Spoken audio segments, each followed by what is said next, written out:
Dios bendiga a todos los hermanos y amigos presentes que ya están conectados a esta hora. Hoy, diciembre 18 del año 2024, seguimos pregonando el mensaje de salvación.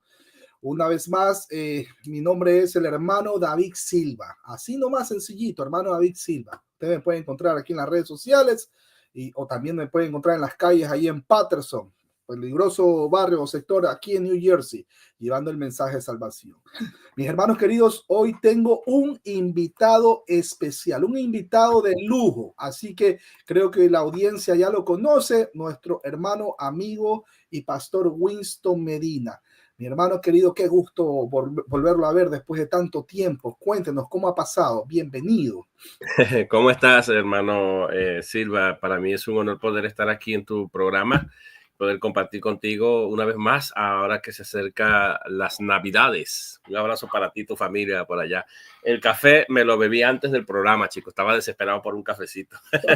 No hay ningún problema. Quiero mandar a mi hermano, un saludo a mi hermano Wilson Acevedo allá en la iglesia Bautista Nueva Jerusalén en Springfield, Massachusetts. Abrazo grande a todos los hermanos, también para Pastor Ismael Cortés. Es posible que esto sea retransmitido por Radio Salvación, también Radio Entre Cristianos. Abrazo grande para los hermanos del ministerio Jesús Vive, etcétera, etcétera, etcétera. Pero bueno, para ya no alargar el espacio, mi hermano querido, hoy tenemos un tema y me alegro que se hayan conectado los hermanos porque de verdad va a ser de mucha edificación. Miren, dentro del trabajo, escúchelo bien, dentro del trabajo diario que tiene todo cristiano, aparte obviamente de su comunicación diaria con el Dios de la gloria, tenemos la oración, tenemos el ayuno, pero tenemos también una parte importante que es la predicación de la palabra de Dios. Ahora, ¿qué pasa cuando una persona tiene mucho conocimiento de las Sagradas Escrituras, pero no sabe cómo exponer este mensaje ante su audiencia?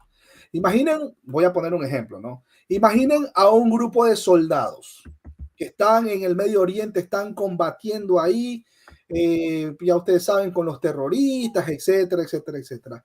Y el líder tiene un mensaje que compartir. Vamos a compartir la estrategia. Este es el mensaje, pero no sabe cómo compartir. No sabe cómo transmitir ese mensaje que tiene. ¿Qué cree que va a pasar con esas personas pues que están en el mismo lado, en el mismo bando, en el mismo ejército del líder? ¿Qué va a pasar? Pues el mensaje se va a tergiversar. Pueden pasar muchas cosas. Mi hermano lo va a explicar al detalle, pero el mensaje no va a llegar con claridad. Así que hoy tenemos homilética 101. Después le explicamos por qué homilética 101. Pero previo a que mi hermano haga su exposición, previo a darle paso a que tome la palabra, vamos a hacer una oración cortita, ¿les parece? Ahí donde ustedes están, bendito y amado Padre Celestial, gracias te damos por este espacio que has permitido aquí con mi hermano Winston, con todos los hermanos que ya se han conectado. Te pedimos humildemente discernimiento de tu Santo Espíritu para que esta exposición sea de beneficio para el cuerpo de Cristo, para la novia. Te rogamos, te suplicamos, quédate con nosotros. Ayúdanos a entender en el nombre precioso de Cristo Jesús, el Señor. Amén, amén y amén. Mi hermano querido, bienvenido. Tengo entendido, antes de darle la palabra, que la homilética es una rama de la teología pastoral que se encarga de estudiar el sermón o el discurso religioso. Para este caso, se enfoca en la composición, reglas de elaboración, contenidos, estilos, la correcta predicación del sermón, etcétera, etcétera. Ahora, es posible que haya otros elementos, pero por eso quiero dar ahora sí paso a mi hermano Winston Medina.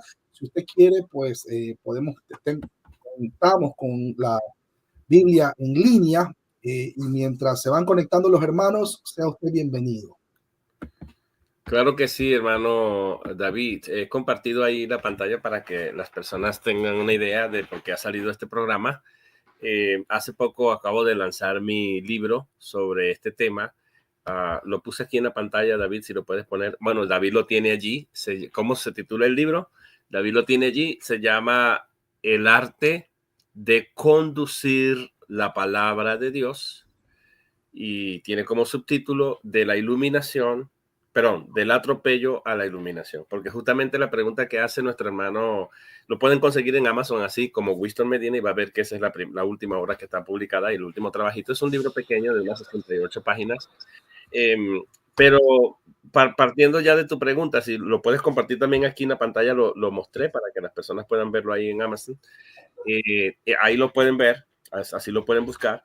Pero el punto es, exacto, ahí David está mostrando algunas de las cosas que voy a hablar de la portada, porque yo creo que la portada puede explicar más o menos, David, la pregunta que tú haces.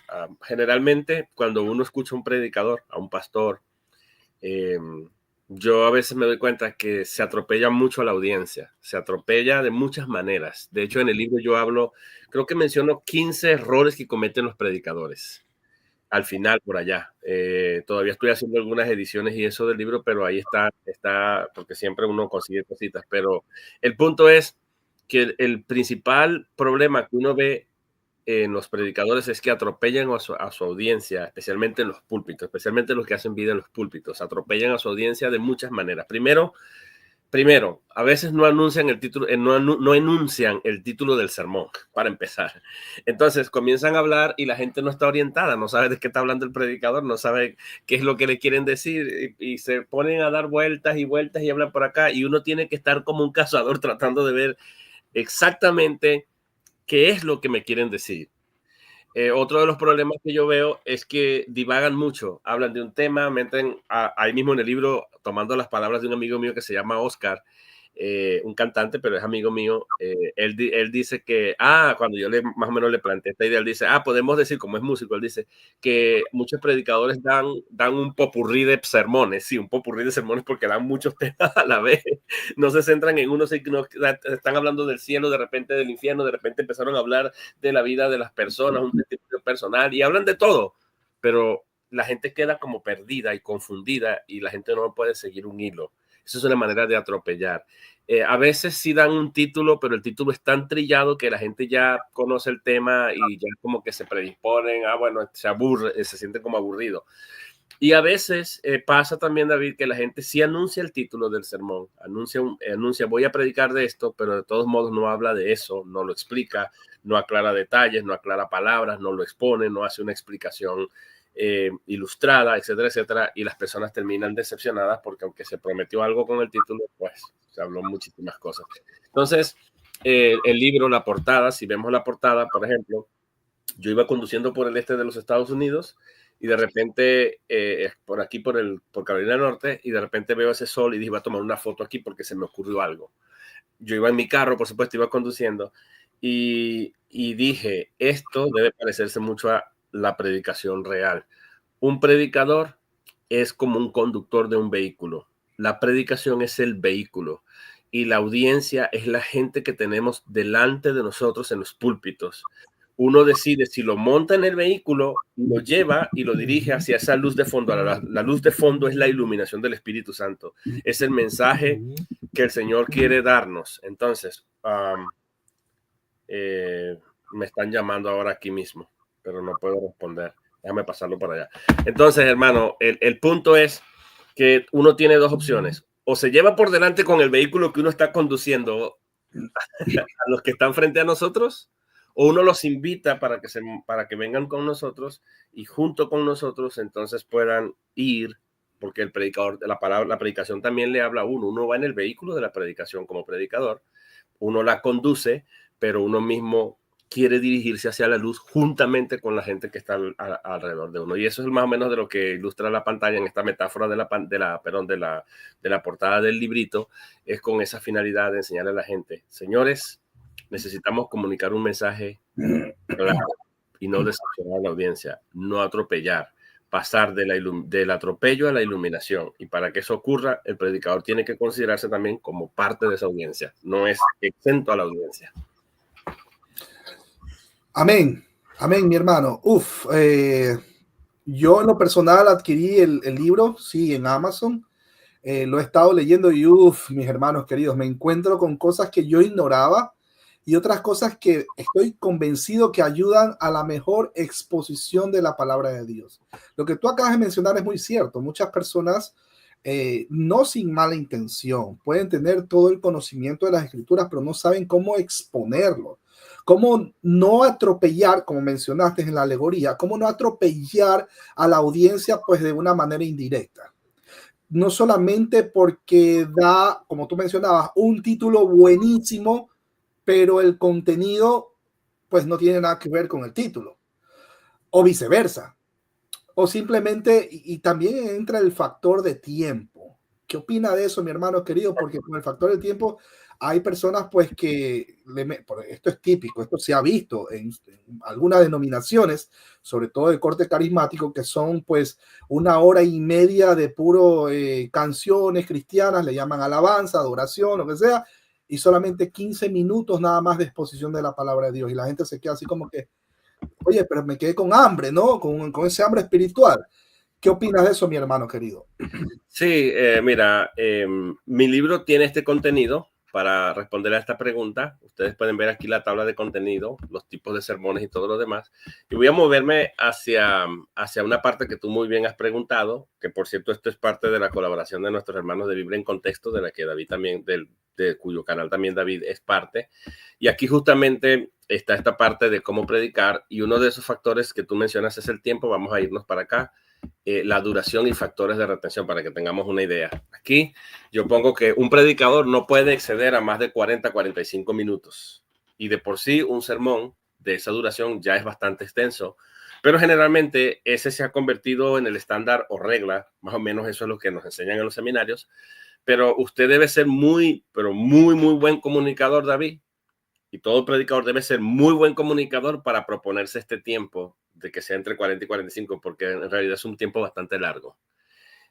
Además, tenga en cuenta que generalmente la capacidad de atención de una persona frente a un discurso o sermón varía según diversos factores. Hay factores que van a influir en eso, ¿no? Para que la persona pueda estar atento. Por ejemplo, hay que considerar la edad, el interés en el tema, la hora del día en el que se va a predicar, el estilo del orador, porque cada predicador, cada orador tiene su propio estilo, y la duración de la presentación, o sea, cuánto va a durar. Sin embargo, diversos estudios y experiencias sugieren, David, que entre 20 y 30 minutos es más que suficiente, un tiempo considerado un rango óptimo para mantener la atención de la mayoría de las personas adultas.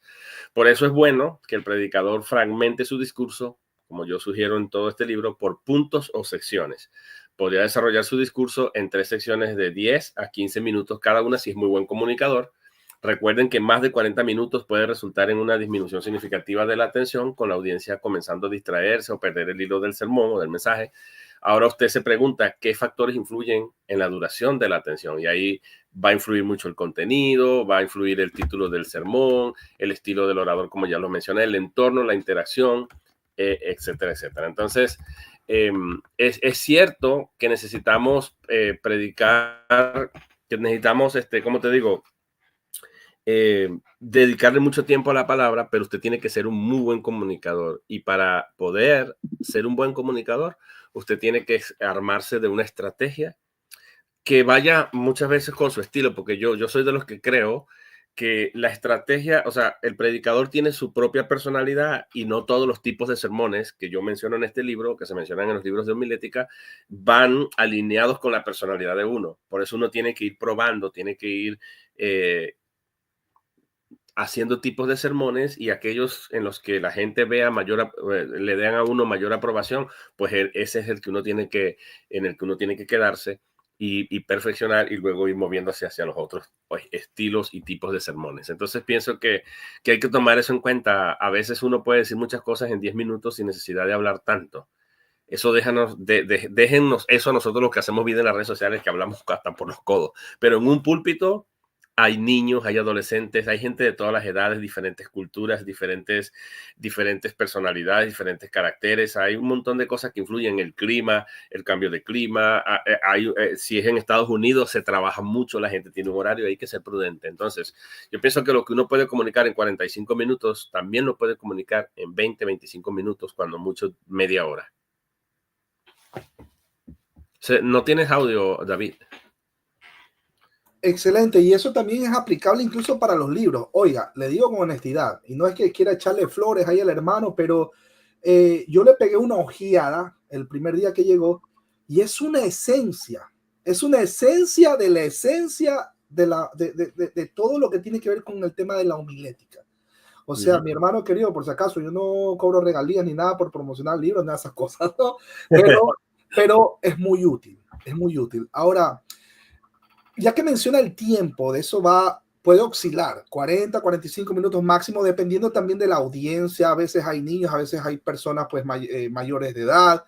Eso también va a depender de qué tipo de exposición de la palabra de Dios va a ser. Por ejemplo, tenemos una exposición de las Sagradas Escrituras de manera temática o de una manera expositiva.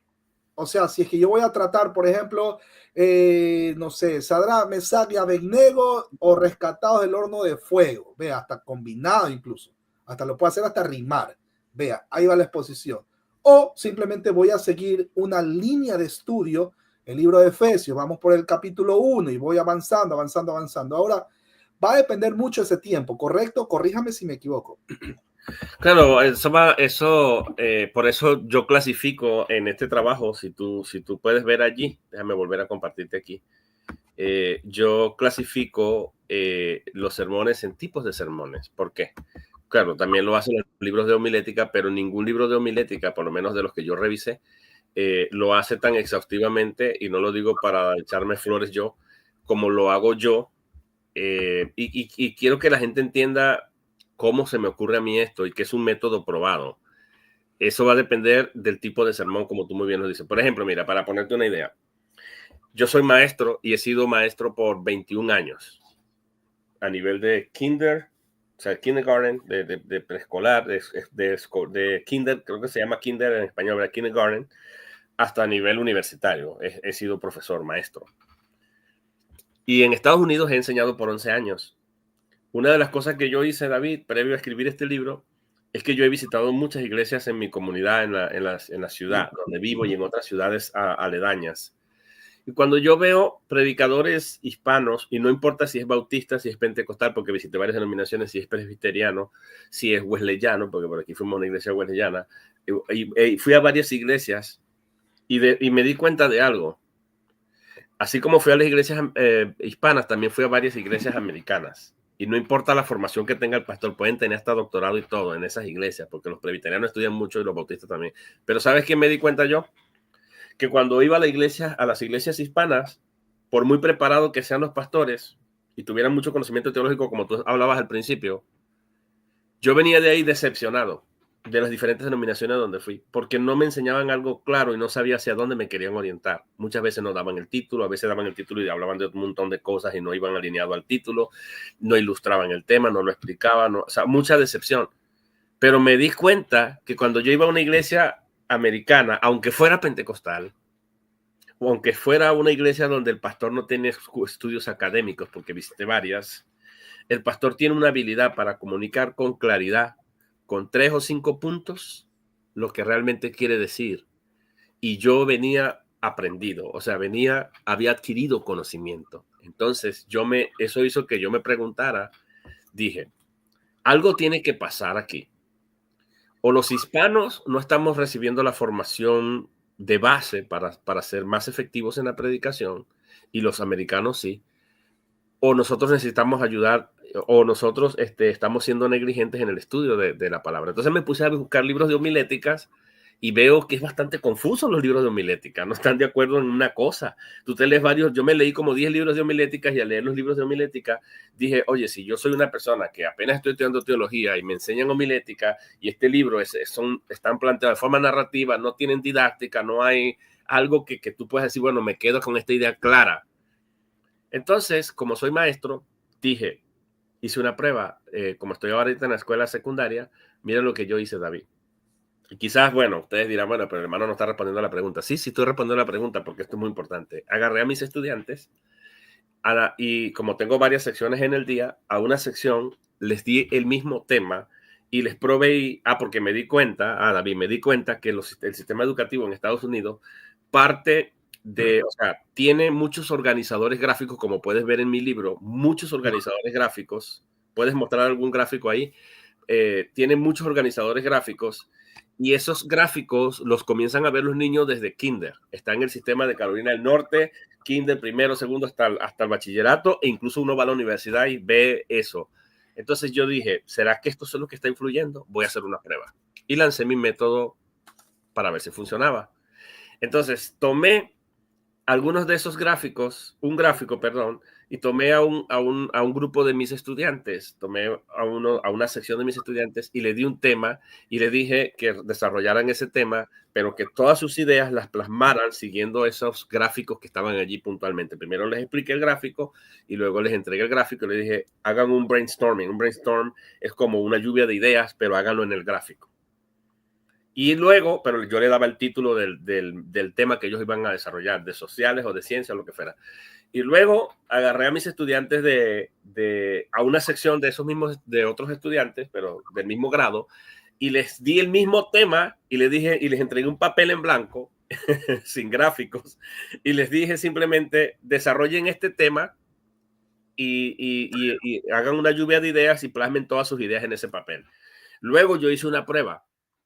Agarré a las secciones después que terminaron sus lluvias de ideas, organizaron su lluvia de ideas y les dije a los que tenían gráficos que expusieran uno a uno su tema y yo los iba anotando el criterio, ¿no? Y luego hice lo mismo con la sección que no tuvo que no tuvieron los organizadores gráficos. ¿Sabes qué descubrí, David? Que los niños, que los estudiantes, los adolescentes, pues son adolescentes, que tuvieron la oportunidad de plasmar sus ideas siendo guiados por un gráfico, por un organizador gráfico, fueron consistentemente sólidos, claros en su mensaje y comunicaron sus ideas con bastante lógica o de forma organizada y con sentido, de manera que no me decepcionaron la mayoría de ellos. Claro, siempre hay casos, pero consistentemente. En cambio, aquellos a los que no le di el gráfico, ¿sabes qué pasó con estos muchachos? Hablaban del perro, del gato, de la guacharaca, de todo, hablaban de todo y querían explicar, pero como que le faltaba un recurso, le faltaba algo. Y dije, esto es como escuchar un predicador hispano en la ciudad donde yo vivo, de cualquiera de estas que visité, con pocas excepciones, ¿no? Entonces yo me di cuenta que es posible que este nuevo libro iba a ayudar a las personas a organizar sus discursos de manera que sea bastante atractivo y puedan retener la atención de la gente. Y porque sabes que a mí me gusta, David, yo no tengo problema de quedarme 2 horas escuchando un discurso, si el discurso está bien estructurado, si las ideas son progresivamente enunciadas, si las ideas van lógicamente armadas y si las ideas van ilustradas, explicadas y uno va quedando, a veces termina la predicación, hay predicadores muy buenos, que uno los escucha 1 hora y uno desea que sigan, uno no quiere que se paren. ¿Dónde está el secreto? Que van armando un discurso lógico, ilustrado, explicativo, tienen esa gracia especial para decir las cosas, pero se necesita un recurso. Y eso justamente es lo que trata mi libro. He organizado los tipos de sermón y por cada tipo de sermón sugiero un organizador gráfico para que usted coloque todas sus ideas allí, guiados por unas pequeñas ideas que les coloco allí en el organizador gráfico y entonces luego usted puede exponer con claridad, con lógica, sus puntos sin aturdir a una audiencia. Y les aseguro que ustedes van a ser distintos. Maravilloso, maravilloso. Mire que yo debo reconocer, mi hermano querido, algunos quizás no les guste, pues, pero ha sido de mucha bendición para mi vida. Por ejemplo, el doctor John MacArthur. Cuando yo le escuchaba hace mucho tiempo atrás, yo decía, Dios mío, pero ¿por qué este hermano en Cristo tiene tan claro el mensaje, la facilidad con que expone, la facilidad con la que concatena con otros textos de las escrituras, la facilidad incluso hasta para recordar los textos bíblicos que acompañen o que sustenten la exposición que le está haciendo? Es maravilloso. Obviamente, mi hermano querido, obviamente, cabe recalcar que una persona puede hacer todo el bosquejo, que eso ya va a hablar mi hermano querido, puede tener todo un bosquejo, puede tener, pero una maravilla de exposición lista para darle a su audiencia. Pero si el Espíritu Santo no acompaña en ese día al expositor, incluso no prepara los corazones de la audiencia, eso simplemente va a ser, vea, puro Es como cuando lo escucha ahí en la plaza central la gente, al vendedor de arepas, qué sé yo, ¿no? O sea, eso va a quedar en nada, mi hermano querido. Entonces, es importante el tema que mi hermano, por cierto, ya va a tratar, el bosquejo. Cuando recién empezaba a exponer la palabra de Dios, al principio, pues, debo reconocerlo. Yo tenía mucho nervio, yo tenía mucha información, que, bueno, información poca al inicio, ¿no? Pero iba adquiriendo, y yo decía, ¿cómo comparto este mensaje con las demás personas? ¿Cómo hago? ¿Cómo me entreno? Es más, si yo al principio no podía entender, pues yo ni por aquí el tema de la homilética, pues yo no me veía incluso haciendo apologética en un futuro. Entonces, eso es como quien dice, eso es como que ya otro tema para otra conversación. Pero mi hermano querido, cuéntenos sobre el tema del bosquejo, porque yo veo a los expositores de la escritura, algunos van con sus papelitos, ¿no? Otros van pues con 3, 4, 5, y algunos van y de repente dicen, oye, aquí como que me faltó una, se le quedó en el carro o simplemente no lo trajo.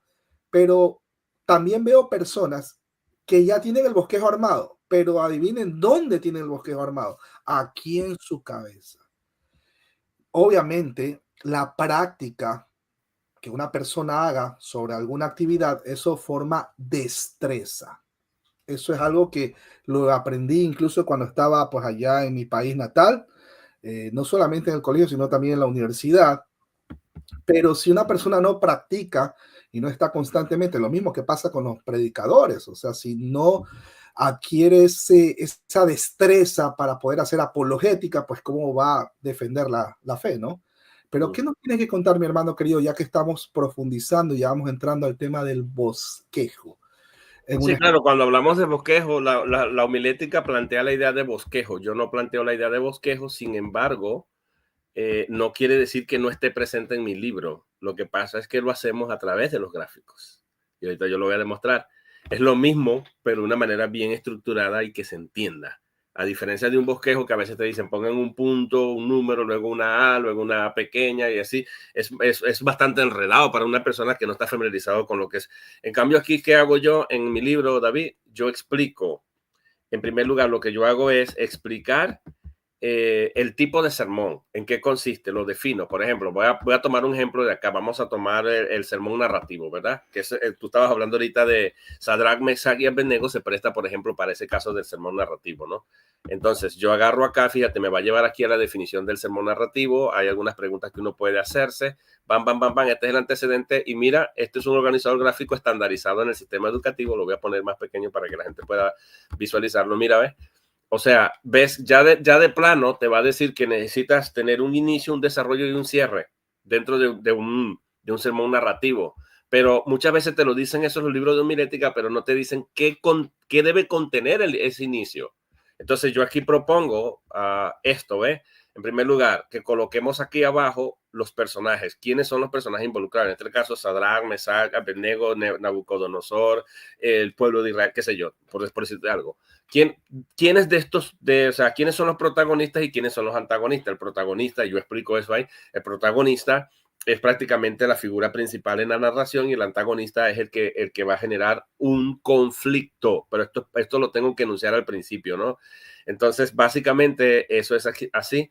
Luego vamos a tener el escenario que se compone de dos elementos, el lugar y el tiempo. ¿Cuándo ocurre? ¿Es en el Antiguo Testamento la historia o es en el Nuevo Testamento? ¿En qué tiempo? En el reinado de Nabucodonosor, más o menos en qué año fue, unos 600 años antes de Cristo. Entonces, siempre esto va en la parte inicial de un sermón narrativo. Mira, esto es un bosquejo, pero yo aquí voy a enunciar todas estas cosas. Aquí voy a organizar todas mis ideas para estar claro.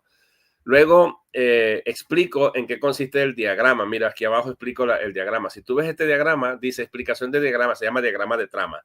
Las líneas rectas, tú puedes ver que aquí, David, hay unas líneas rectas. ¿Te das cuenta? Línea recta aquí, hay una línea recta aquí. ¿Qué quiere decir la línea recta? La línea recta significa que no hay conflicto. Tú no vas a enunciar conflicto ahí. Las líneas rectas significan que no hay problema, no hay conflicto. Cuando el conflicto levanta la línea, o sea, aquí ves, aquí todo va normal porque tú nada más estás introduciendo los personajes, estás hablando quién es protagonista, cuándo ocurrió, dónde ocurrió, y luego cuando llegas aquí vas a enunciar qué es la causa del problema. En este caso, ¿cuál es el conflicto? ¿Qué es lo que genera el conflicto?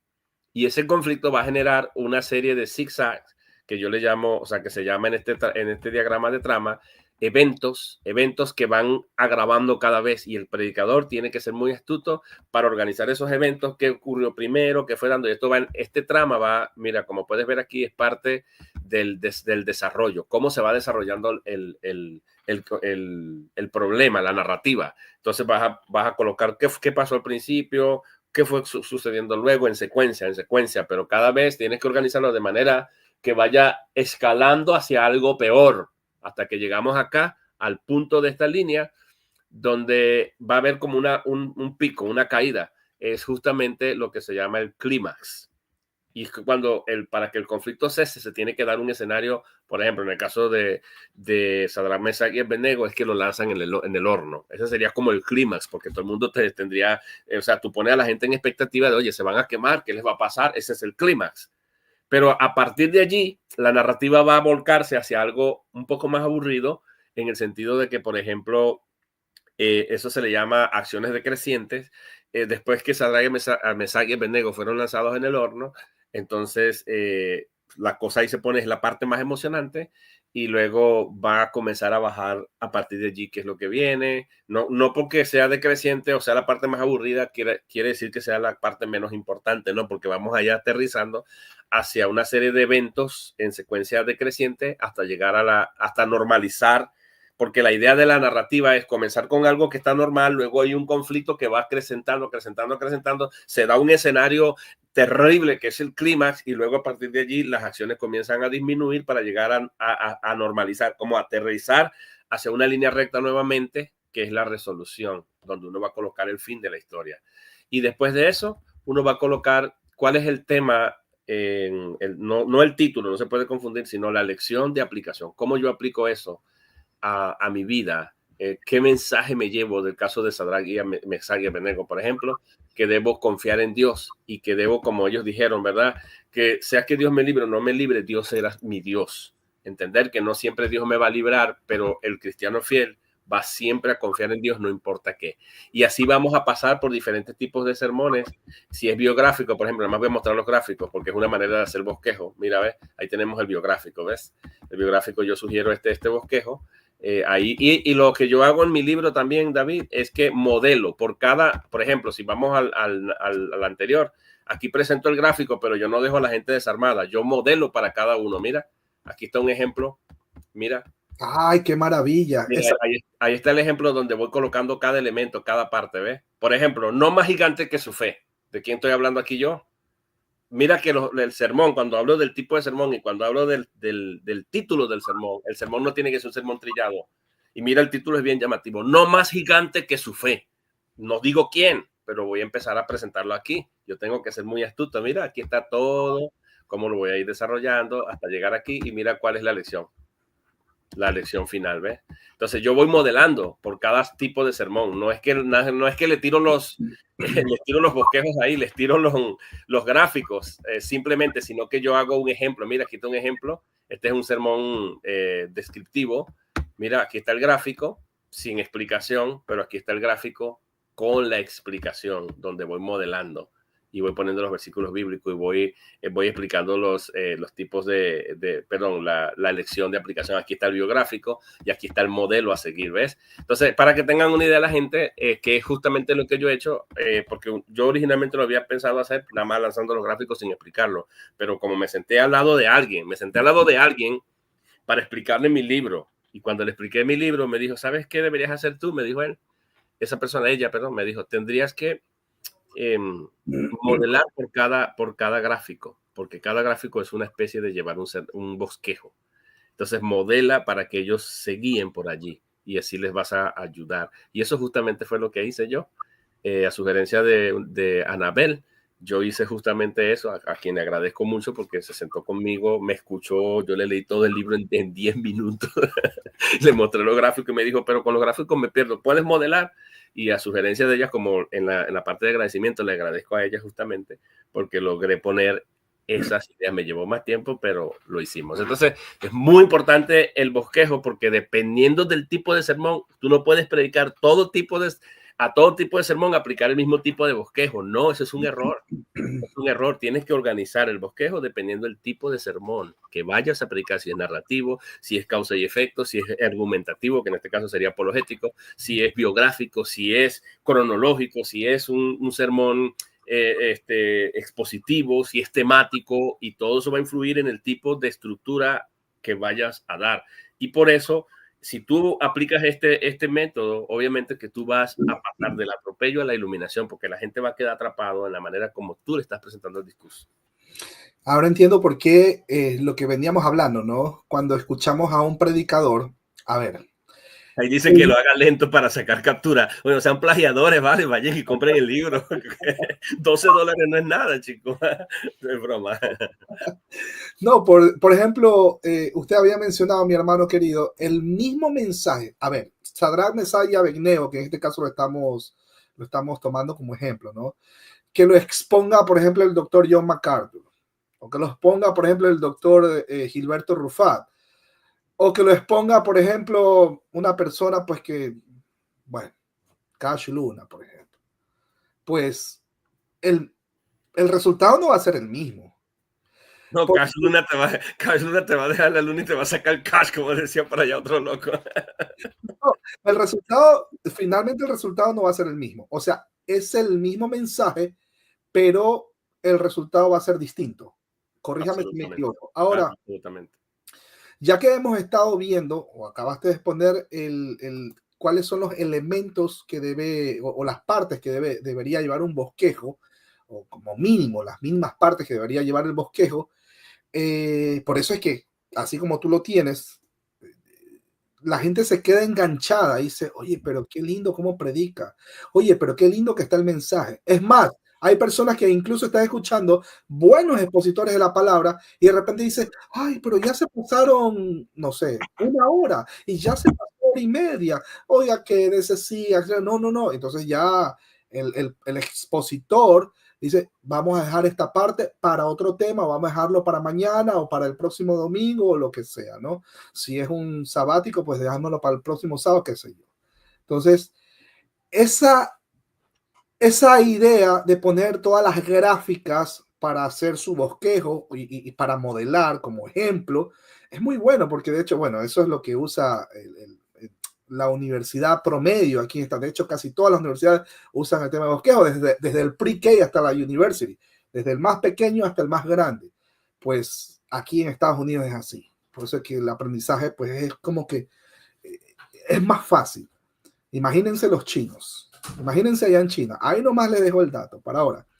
Por eso es que uno se engancha. Es más o menos como cuando está explicando en una película y empieza Once upon a time, érase una vez, y uno se queda así, ay, qué lindo, y el fondo y todo. No, bueno, ahí viene mi pregunta que creo que es válida. ¿Por qué no se debe suprimir ninguna parte del bosquejo? Claro, David, porque colapsa el sermón. Colapsa. Por eso tienes que organizar tus mensajes de una forma lógica. Y por eso mi planteamiento gráfico te sugiere, por ejemplo, un sermón expositivo. Vamos a suponer, te voy a dar un ejemplo del sermón expositivo, que es un método que yo utilizo a la hora de que alguien me diga, oye, mira, puedes predicar ahora mismo que no vino el predicador. Yo inmediatamente pongo en mi cabeza, claro, ya uno tiene experiencia porque fui pastor por 14 años allá en Venezuela y 3 años aquí, ya uno tiene experiencia de predicar. Pero yo uso para el mensaje expositivo, yo siempre utilizo el mismo método. ¿Sabe cuál es mi método? Aunque yo sugiero otro método en mi libro, pero también propongo este que es el más básico.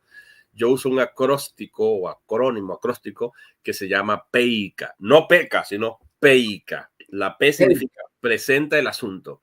La E significa, o sea, presenta el asunto es presenta el tema. Tienes que presentar el título del sermón. Nunca comiences a predicar sin decir el título del sermón. Entonces, ese PEICA sugiere eso. La P, la E significa explica. Después, o sea, si yo presenté un título, yo tengo que explicarlo. Debo explicarlo, debo hacer uso de herramientas exegéticas, lo que necesito utilizar, pero lo debo explicar. pero yo no puedo dar por sentado que la persona ya entendió por mi explicación, porque una cosa es el comunicador y otra cosa es el receptor, y la gente aprende de muchas maneras. Sabemos que aprenden por ejemplo, cuando uno habla de aprendizaje, yo que soy educador, yo sé que hay gente que aprende visualmente, por los ojos, hay gente que aprende por los oídos, hay gente que necesita un golpe, una palmada kinestésicamente para poder despertar y sentirse como animado. Hay gente que necesita algún tipo de efecto, ruido, para poder concentrarse. Hay muchas maneras de hacerlo, ¿no? Entonces, vuelvo al punto, presente el asunto, explica el asunto, la I, aun cuando yo sea un excelente explicador, un excelente exponente, porque exponer es explicar, yo no puedo dar por sentado que la gente está entendiendo mi explicación, por muy magistral que sea la explicación. Entonces, viene la I, que significa ilustra el tema. Voy a ilustrar esa explicación, ya sea con una imagen, ya sea con una anécdota, ya sea con una breve experiencia, sin hablar mucho de mí, sino algo preferiblemente externo. Puedo utilizar un argumento lógico, incluso está válido hasta utilizar un chiste si se presta para ilustrar la explicación. Pero el sermón, porque no está mal, siempre y cuando tenga ese propósito didáctico, ilustrar, de manera que creemos una imagen visual de qué es lo que uno quiere decir, para así abarcar a todos, ¿no? Y luego de eso, entonces viene la C, que es concluye el asunto. Cuando uno concluye, uno retoma la idea. Fíjate qué sencillo. El título, el título explica nuevamente el título, la explicación, la idea principal de la explicación, y termina resumiendo los puntos de una manera muy, muy breve o de una forma parafraseada podría ser, pero no se puede quedar con la conclusión. Viene la A, que es la aplicación. ¿Qué me deja este discurso? ¿Qué es? Y eso persigue el propósito del sermón. ¿Qué me quiere decir? Imagínate que yo elimino esto, imagínate que yo nada más me quede en el P y C y me olvide de la A, que es la aplicación. Pues no le estoy diciendo a la gente para qué me sirve el sermón. Pues no estoy atendiendo al propósito por el cual di ese sermón. La aplicación es, ¿para qué me sirve esto? Me sirve por esto, porque vamos a llevar a la gente, acuérdate que el propósito de todo predicador es pasar por tres ramas, vamos a llamarle rama, pero en realidad no serían ramas, por tres fases de la teología. La primera es la ortodoxia, para eso es la explicación, para dejarle una información teológica, bíblica y doctrinal, que es la explicación, lo que le quiero enseñar. Luego tenemos la ortopatía, que es tocar sus emociones y sus sentimientos, y no porque estoy hablando de ser emocionalistas, y por eso se utilizan las ilustraciones, se utilizan las anécdotas para que la gente conecte con uno. Tiene que haber una conexión con la audiencia. Y finalmente, y además animarle, dejarle esa sensación como que, porque la ortopatía toca la parte sentimental y emocional, pero generalmente lo que se busca en esa área de la teología, para dejarlo bien claro, que no se trata de una experiencia emocional simplemente, sino que se refiere a esto, que mi corazón sea tocado por el mensaje de Dios, que me lleve a amar más a Dios verticalmente, pero a la misma vez horizontalmente a los demás, a mis hermanos particularmente, especialmente. Entonces el sermón tiene que tocar esa área de la ortopatía, de manera que me deje esa sensación de wow, oye Señor, ahora te amo más, oye, amo más a mi hermano debido a este sermón. Y finalmente, David, está la ortopraxis. ¿Para qué me sirve esta información? ¿Para tenerla en la cabeza? ¿Para ser intelectualmente más grande? ¿Para ser más inteligente? ¿O para decir, ahora yo sé más que fulano de tal? No, esto debe servir, si es cierto que tengo ahora un sentimiento hacia Dios y hacia los demás, ¿cómo lo practico? Esas son las tres metas, se llaman metas de la teología, del sermón. Entonces, como eso es lo que uno persigue, debe haber una aplicación. ¿Para qué me sirve esto? ¿Qué llamado le voy a hacer a la gente? ¿Cuál es la invitación que tengo para mi gente, para mi audiencia? ¿Cuál es la acción que él tiene? El llamado a la acción que voy a hacer. Eso es la aplicación. Entonces yo con mi método PEICA, mira que bien sencillito, yo sigo la estructura bien, bien clara de un sermón y lo comunico con mucho sentido y lógica. Hay dos cosas que creo que están implícitamente, bueno, ya está involucrado ahí. Una es que el texto que usted está leyendo, o en este caso el predicador va a hacer, tiene que estar o llevar de alguna u otra manera a la gloria de Cristo Jesús. Tema 1. Tema 2, si está exponiendo algo, supongamos que está exponiendo un tema sobre la soteriología, supongamos. Pues ahí entra un principio que es el principio de la no contradicción. Si me equivoco, por favor, corríjame. Estamos todos para mi hermano. Claro. Absolutamente, claro. No hay que, porque si tú organizas tu sermón bien lógicamente y tú no suprimes ninguna parte del sermón, tu sermón ha ido de forma progresiva. Una de las cosas que a mí me gusta hacer cuando predico, David, que esto es uno de los errores que comúnmente cometen los predicadores y los pastores, es que no voto la parte más importante del sermón al principio, sino que mantengo a la gente distraída, entretenida, para que se sienta como, bueno, ahora qué es lo que me quieres decir, qué es lo que me quieres decir, ahora viene algo más. Yo digo que la predicación es como, tú sabes, antiguamente, bueno, no sé ahora, en algunos países todavía, a las mujeres les gustaba mucho ver telenovela, ¿no? Yo en mi infancia muchas veces me arrastraba y me decía, vamos a ver estas telenovelas, y me sentaban allí porque no querían que yo andaba haciendo bulla, las mujeres con las que yo estaba, porque querían ver la novela. Entonces yo me sentaba a ver la novela, y sí, yo me acuerdo de eso, que muchas veces cuando la cosa se pone más interesante, ¿qué hace la televisión para mantenerte ahí atrapado? Los comerciales. Se viene el comercial, ¿ves? Eso quiere decir que tú oye, yo quiero seguir viendo, oye, ¿qué va a pasar? Y uno se va ahí rapidito, pero está ahí pendiente para cuando venga. Lo que te quiero decir es que así tiene que ser el predicador. El predicador tiene que guardarse lo mejor para el final, de manera que deje ese saborcito a sal, que tú digas, oye, yo quiero volver a escuchar a este predicador. Oye, yo quiero más de este hombre me está enseñando. No, pero ¿cuál es el problema? Que los predicadores, como justamente no tienen una estructura, lo que quieren decir, a veces lo botan hasta en el título.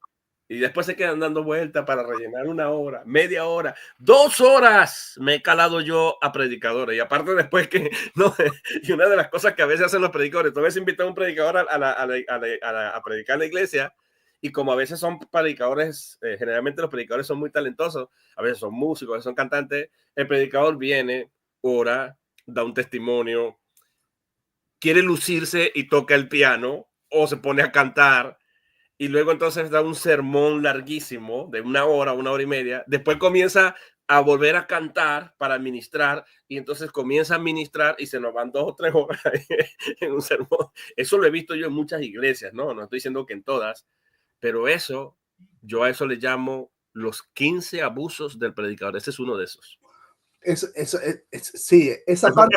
Eso está candela. Esa parte yo la leí, no vamos a tocar ese tema porque si no, mi hermano, después cómo ustedes van a tener esa cultura de investigar. ¿Cómo van a investigar? Bueno, adquieran el libro. Hay personas que están en otro país, pues cualquier cosa, si alguien no tiene acceso, pues pueden escribir al hermano David Silva. Yo no tengo ningún problema, no, yo se los adquiero por ustedes, por Amazon, bla. Ese es otro tema que no viene al caso, pero de que le llega, le llega. Así que, claro, por eso yo hablo del progreso del sermón. El sermón tiene que ser progresivo. No botar todo de una vez, porque hay gente que lanza lo mejor al principio y después se quedan dando vueltas. Tienes que ir organizando tus ideas de menos importantes a más importantes, de menos interesantes a más interesantes, de menos relevante a más relevante, de manera que cuando tú vayas a dar el último punto, lo des, que causes tremendo impacto y la persona diga, oye, pero ya terminó la predicación y estaba tan buena, ¿vale? Es como ese comercial, es como esa telenovela que el capítulo están dando y de repente lo cortan para venir a comerciales, pero lo cortan justamente en el momento más interesante. ¿Te has dado cuenta? sí, No lo cortan cuando está aburrida la novela, sino cuando de repente el hombre le iba a dar un golpe a aquella, cuando la mujer iba a agarrar al hombre con la mujer, cuando el hombre, o sea, ahí, oye, pero ¿por qué la propaganda? Uno lamenta la bendita propaganda, el bendito comercial, los benditos comerciales. Esa es la manera de presentar el sermón. Yo cuando leo las epístolas de los apóstoles, yo encuentro ese patrón. Yo encuentro el patrón, veo las 3 metas de la teología, veo la secuencia narrativa hasta llevarme a un punto que digo, wow, quiero más. Y te lees a Pablo. Yo cuando me leo a Pablo me lo leo completo. porque tú quieres más y eso es muy importante. Ahora al inicio, como tú decías, no, desde lo no tan importante hasta, bueno, todo es importante en las escrituras, aclaro, por si acaso, no vayan a tirar piedra. Pero estamos hablando del sermón, claro, no exacto. estamos hablando de la escritura, estamos hablando de cómo vamos a presentar nuestras ideas discursivas en el sermón. Pues, en el discurso. Exactamente. Entonces, en ese principio, ¿no, verdad? No es que va a mandar todo de golpe, sino que va poniéndolos en contexto, los detalles, los personajes, quiénes son los, etcétera, etcétera. Así desde el inicio, entonces hasta cuando llega, de acuerdo, siguiendo el gráfico, ¿no? Que Claro. está lindísimo, por cierto. Entonces, ahí viene una pregunta, y esto es muy común. El tema de la alegorización. Y por cierto, esa pregunta me llegó desde Canadá. Tengo un hermano allá, un pastor. ¿Es malo hasta cierto punto alegorizar? Hay predicadores, bueno, que no son de sana doctrina, pero hay uno que es muy común allá en Argentina, que alegoriza mucho. Claro, justamente mi libro no trata de hermenéutica, esa es una pregunta que no tiene mucho que ver con la homilética, sin embargo yo en mi libro incluyo una sección para hablar resumidamente de la hermenéutica, hablo del uso de los léxicos para desarrollar sermones temáticos por serie, explico cómo se pueden dar esos sermones y todo eso, pero mira, la alegorización, o sea, vamos a ver, ya eso entra dentro del campo de la interpretación, porque en eso no aborda el libro. Tendría que escribir un libro especialmente para hablar de las estrategias o de las estrategias de una forma didáctica de cómo explicar un discurso, que eso es distinto. O sea, cómo interpretar, eso es otra cosa. Pero sí es importante lo que tú dices. Cuando uno va a dar un sermón, se tiende a cometer uno de estos dos errores. El primer error se llama el error de la alegorización. Eso consiste en que un tema, un versículo o un pasaje de la Biblia que estoy leyendo que debe tener un sentido netamente literal, específico, que habla de un hecho real, yo no le puedo dar un sentido literal, por ponerte un ejemplo. David agarró sus 5 piedras y se las metió en un zurrón, lo metió en una bolsa. Entonces van a decir, estas 5 piedras representan los 5 ministerios apostólicos: apóstol, profeta, pastores, evangelistas, pastores y maestros. Entonces hacen eso y hacen una conexión así. O como alguien decía, el Espíritu Santo, pero la paloma que descendió, escucho a predicadores decir eso, la paloma que descendió o sea, la forma de paloma que descendió del Espíritu Santo, esta paloma representa la pureza, y se ponen a darle un sentido figurado a algo que ocurrió, aunque ahí hay una metáfora. Pero otro ejemplo, la culebra que mordió al apóstol Pablo, la víbora. Entonces vienen y te dicen, oh, esta víbora, la víbora quiere decir el chisme, el problema. Cuidado con la víbora, hermano. Escuché un mensaje que se llamaba así una vez, un predicador predicó algo que se llamaba cuidado con la víbora. Eso es una alegorización, porque están agarrando el tema de cuando Pablo literalmente lo mordió una serpiente y atrajo a los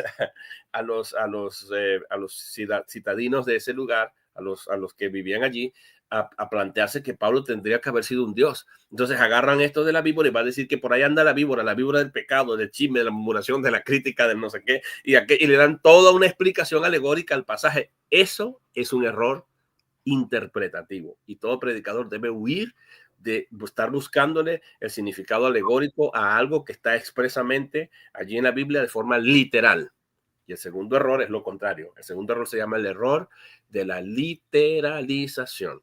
Un pasaje que debe entenderse en un sentido alegórico, porque así es, por ejemplo, las parábolas tienen un sentido alegórico, es una metáfora, entonces una serie de metáforas, entonces tú tienes que buscarle su sentido espiritual, su sentido alegórico y no darle un sentido literal. Si tu ojo te es ocasión de pecado, sácatelo. No podemos entender eso de forma literal, pero aquí en Carolina del Sur una muchacha, creo que estaba borracha o drogada, se sacó el ojo porque estaba decepcionada en la vida y se sacó el ojo porque se acordó de ese texto de la Biblia, leyó ese texto de la Biblia y se lo sacó literal, porque lo entendió literal, no tenía las herramientas hermenéuticas. Y eso está en las redes, en las noticias por allí. No recuerdo exactamente el escenario, pero tenía que ver con eso. Entonces, David, hay que evitar estos dos errores interpretativos, pero en eso nos ayudaría mucho más la hermenéutica, aunque en mi libro yo cubro una parte donde explico de una manera laica la hermenéutica, de una manera sencilla, pero hay que evitar esos dos errores. Por eso cuando estamos frente a un pasaje debo hacerle pregunta al texto. ¿Qué me dice el texto? ¿Qué le digo yo? ¿Qué observo? Yo siempre utilizo la mano, ahí explico la mano para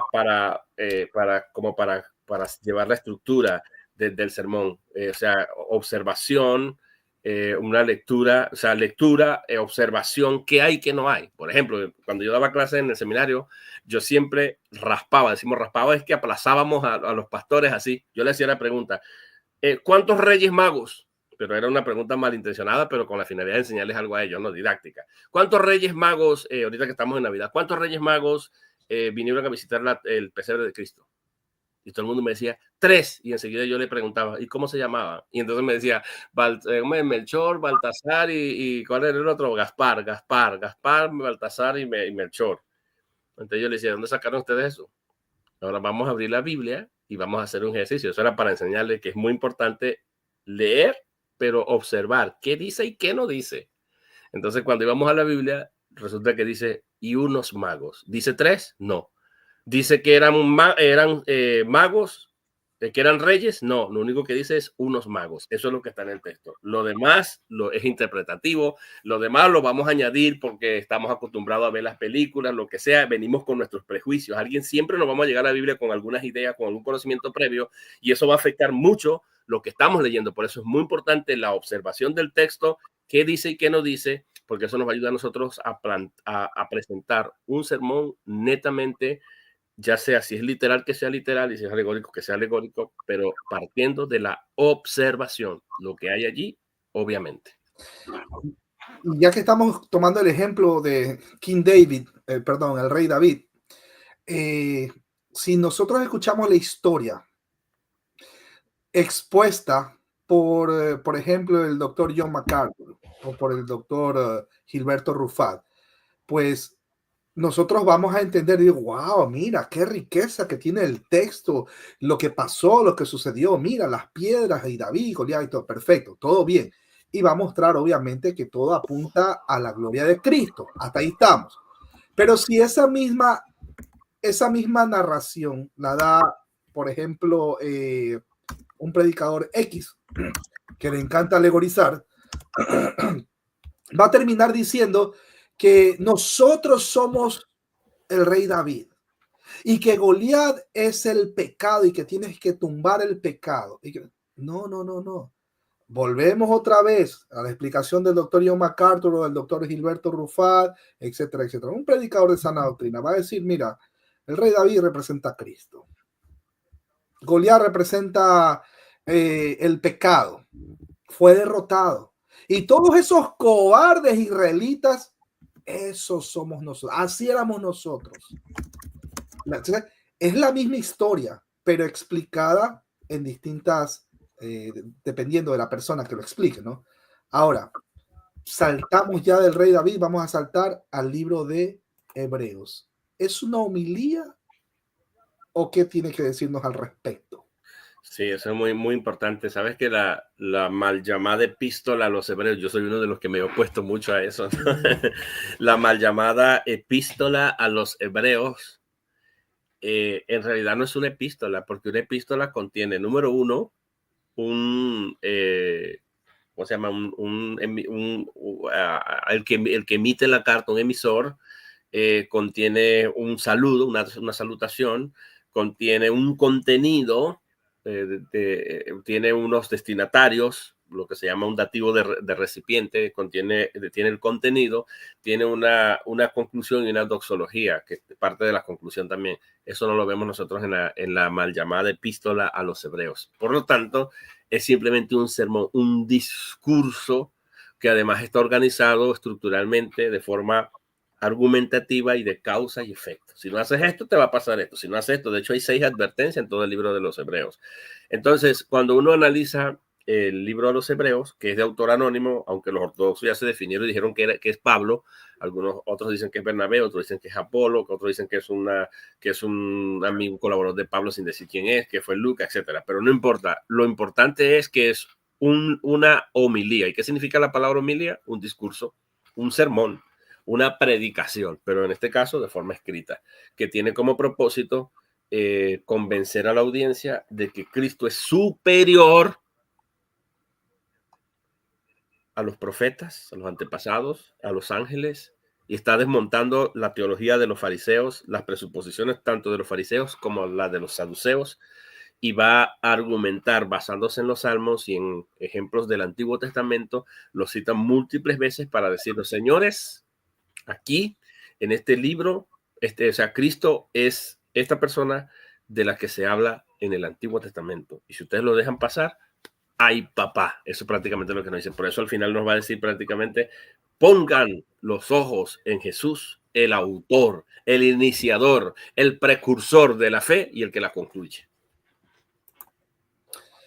Sí, maravilloso. Y por eso es que si no entendemos o no identificamos que el libro de Hebreos es una homilía, ojo, no estoy diciendo que no sea un libro inspirado por el Espíritu Santo, etcétera, etcétera. Cuidado, no quiero decir eso. Pero ahí es donde el enfoque en sí del libro de Hebreos es eso.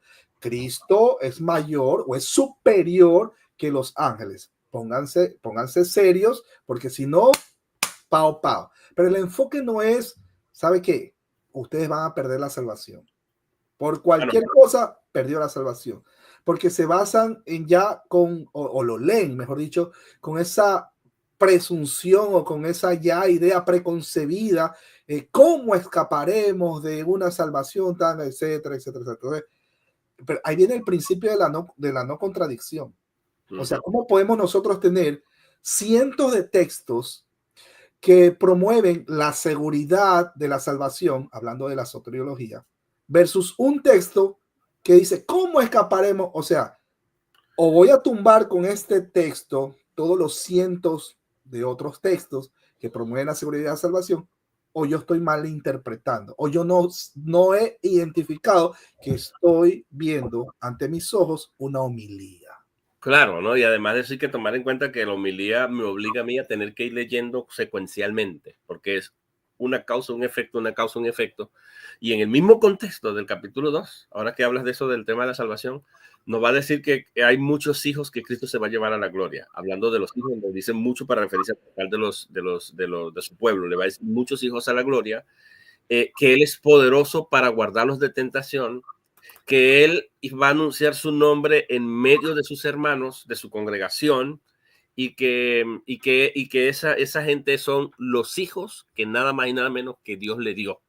Entonces, si Dios se los dio, dice, todo lo que el Padre me da viene a mí, yo no le echo fuera y yo le resucitaré en el día postrero. Ese texto es uno de los textos en su contexto, leído en contexto, que prueba con contundencia que la salvación no se pierde, porque en el mismo contexto va a decir que Él es poderoso para salvar, para guardar a nosotros, a su pueblo, a sus hermanos de toda tentación. Maravilloso. Y aparte que no hemos tocado Romanos 8, versículo del 35 al 39, que es uno de los textos por excelencia donde promueve la seguridad de la salvación. Pero eso es otro tema, mi hermano querido, que no. No, claro, estamos hablando de la homilética, pero si nos hemos ido hacia esos lados porque es importante entender, porque si alguien quiere saber el modelo de un sermón, por ejemplo, en este caso un sermón de causa y efecto, que uno lo puede estructurar en uno de esos gráficos de causa y efecto que yo propongo ahí, agarran el libro de los Hebreos, aunque sea un capítulo, y se van a dar cuenta que va a tener mucho esa frase, por lo tanto, por lo tanto, por lo tanto, por lo tanto, por lo tanto, implicando aquí es como por lo tanto es como una bisagra de una puerta que va a decir, ok, estamos ahora moviéndonos hacia acá. Al abrir la puerta, esta es la causa y entonces al entrar ese es el efecto, por decir algo, ¿no? Entonces, ese por lo tanto me hace mirar atrás y luego ver qué es lo que se asoma, qué es lo que viene obligatoriamente.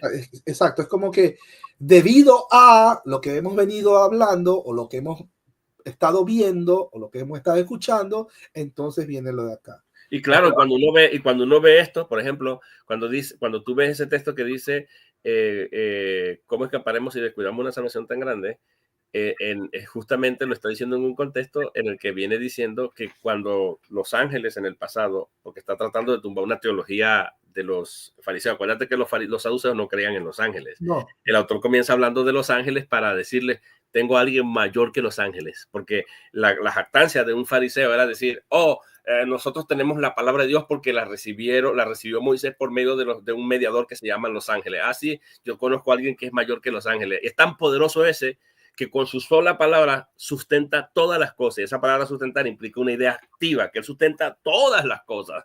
Entonces, en ese contexto va a decir, ¿qué pasó con aquellos antepasados que eran la comunidad de pacto? Que los ángeles le predicaron, les comunicaron un mensaje y ellos desobedecieron. Pues ellos recibieron justa retribución.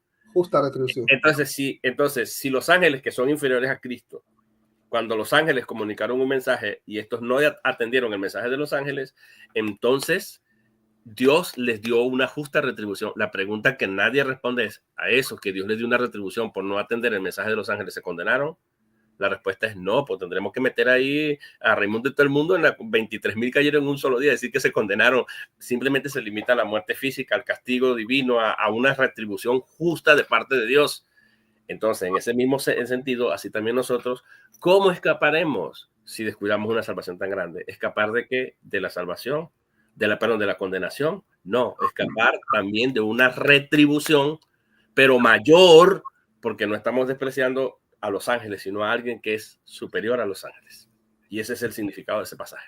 Maravilloso. Mire que hay que tener en cuenta todos esos pequeños detalles, incluso cuando nosotros leemos, es verdad, nosotros tenemos una traducción, en este caso la Reina Valera, traducido al español, pero si nosotros no entendemos un texto o no entendemos una doctrina, vámonos a los originales.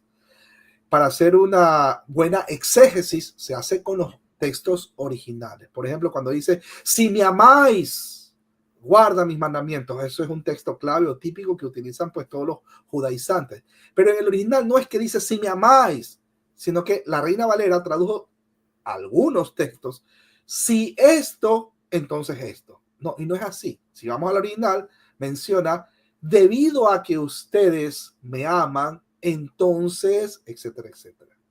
¿Se acuerda como el texto de Satanás? Perdón, el texto cuando Satanás tienta a nuestro Señor Jesús, que le dice, si eres el Hijo de Dios, para ahí. Porque dice, si eres el Hijo de Dios, entonces, ¿sabes qué? Di a estas piedras que se conviertan en pan, para ahí. ¿Acaso Satanás no conocía que Jesucristo realmente era Dios? ¿No sabía él? Claro que sabía, pero la Reina Valera lo trajo así. Pero esos son pequeños detalles que uno tiene que tener en cuenta a la hora de explicar el sermón o a la hora de hacer el uso de la homilía. Bueno, seguimos, mi hermano querido. Ahora, mira la pregunta. ¿Qué pasa cuando el ambiente es hostil? Voy a hacer una predicación, una exposición de la palabra. ¿Qué pasa cuando el ambiente es hostil? Ejemplo, a mí me ha tocado llevar el mensaje del evangelio a las calles de Paterson, aquí en New Jersey. Es un barrio duro. Las personas que conocen New Jersey saben que Paterson es durísimo. Es una zona bien peligrosa. Y me ha tocado ir con una hermana que ella hace la traducción del idioma. Pero ¿qué pasa cuando la gente lo mira con una cara así de que en breve los van a apedrear? ¿Cómo manejamos esa situación? Y no solamente por personas que no conocen el evangelio, sino también personas que, más allá de que no conocen el evangelio, están involucrados en otras religiones que no puedo hablar muy alto por el barrio en donde yo vivo. Ya ustedes saben.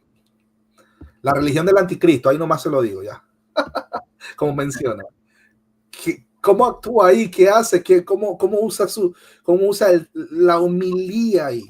Cuéntenos. La homilética. Bueno, eso tiene muchísimo que ver, hermano, con los elementos a considerar a la hora de preparar un sermón. Sí se tienen que considerar ciertos elementos, hermano, muy importantes. Y aquí te voy a compartir la página. Déjame ver si te la puedo mostrar aquí para que podamos echarle un vistazo.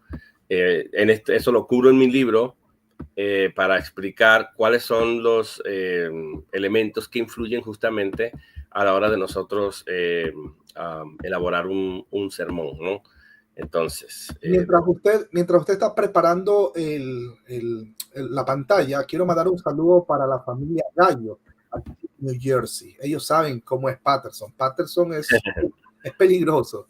Quiero mandar también un saludo para todos los hermanos de Radio Entre Cristianos, Radio Salvación, Ministerio Jesús Vive.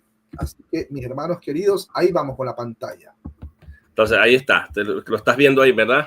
Sí. Esto también es parte de una de las cosas que le gustó mucho al amor de mi vida, que me ayudó, que me sugirió pues a que pusiera la explicación en los sermones. Ella también le gustó mucho esta parte porque le impresionó justamente esta parte que, mira, hay elementos previos a considerar antes, o sea, que todo predicador tiene que considerar. Número uno, tiene que considerar la audiencia y debe hacerse pregunta, ¿a quién estará dirigido el sermón? En este caso, ¿es un sermón en la calle? ¿Está dirigido a niños, a jóvenes, a ancianos, a pastores, a líderes, inconversos, cristianos, presos, entre otros? Eso va a ser muy importante. ¿Y por qué explico esto, David? Porque muchas veces nosotros pensamos que lo primero en un sermón es el título del sermón. No, primero, antes de que llegara el título, yo tengo que considerar estos elementos antes de poder decir, este va a ser el título de mi sermón. La segunda cosa que tenemos que considerar es la ocasión. ¿Es un servicio dominical? ¿Es una escuela dominical? ¿Es un servicio normal con miembros, servicio unido, una campaña externa o interna? En tu caso sería una campaña externa. ¿Es una reunión de damas, de caballeros, de jóvenes, aniversario de iglesia, evento especial como Día de las Madres, el Padre, el Pastor, etcétera? Porque yo no puedo ser tan off topic, fuera de tema, fuera de sí, fuera desconectado con la realidad de la ocasión, ¿no? Esos elementos los tengo que considerar ahora antes de llegar al título del sermón, y es una de las cosas que le gustó a el amor de mi vida cuando vio esto, ¿no? Tipo de sermón. También debo considerar qué tipo de sermón voy a predicar. ¿Será un sermón expositivo, argumentativo, narrativo, descriptivo, de causa y efecto, oratorio, exhortativo, prescriptivo? Todos estos tipos de sermones yo los considero en mi sermón y propongo un gráfico por cada uno de ellos, entre otros. Pero debo considerar el tipo de sermón. ¿Voy a irme a hacer apologética ya? Es probable que pueda hacerlo si encuentro algún disputado, pero tengo que ser muy estratega, pero puedo salir golpeado, ¿verdad? Ah, bueno. Debe ser expositivo, argumentativo. Yo creo que uno narrativo podría servir, o descriptivo, o de causa y efecto, porque queremos que ellos escuchen el mensaje y tomen una decisión.